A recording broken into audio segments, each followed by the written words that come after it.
என்னாச்சு பங்காளி? அது ஒன்றும் இல்லை பங்காளி. பிள்ளைய லவ் பண்ணேன். அப்புறம் அவனா எங்கள் அப்பா சொன்னாதான் கல்யாணம் பண்ணிக்கன்ட்டா. அவங்க அப்பா என்னன்னா அதுக்கு மேலே குறைச்சல் கொடுக்காங்க. கூப்பிடு அவங்க அப்பனுக்கு போன போடு. நீ பேசுக பங்காளி. போடு நீ. நான் யாரு தெரியுமா மதுரையில? கூப்பிடு. எங்க பங்காளி? சிவகங்கையா இருக்குமா? நானு இந்த பங்காளி எங்க போகுது? ஹலோ ஹலோ அங்கிள், நான் தான் பேசுறேன். ஆமா ஆமா ஆமா. பொண்ணு தர மாட்டேங்களாமா? யாரு தெரியுமா?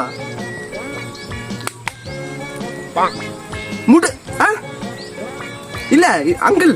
ஐயோ இல்ல அம்மா. சரி சரிங்க. இல்ல இல்ல அமௌண்ட் ஜிப் நம்பர் இதே நம்பர் தாங்க. போட்டு அமௌண்ட் மட்டும் போட்டுருங்க. கழுத்து நெரிச்சு போடலாம். நானே எப்படா போடலான்னு இருந்தேன். சரி சரி முடிச்சிடலாம். ஆமா ஆமா ஆமா, நானும் யோசிக்க வேண்டியதான். சரி முடிச்சிடலாம். நீ நான் பாத்துக்க. நேசம் வைக்க தோழன் உண்டு வாழ.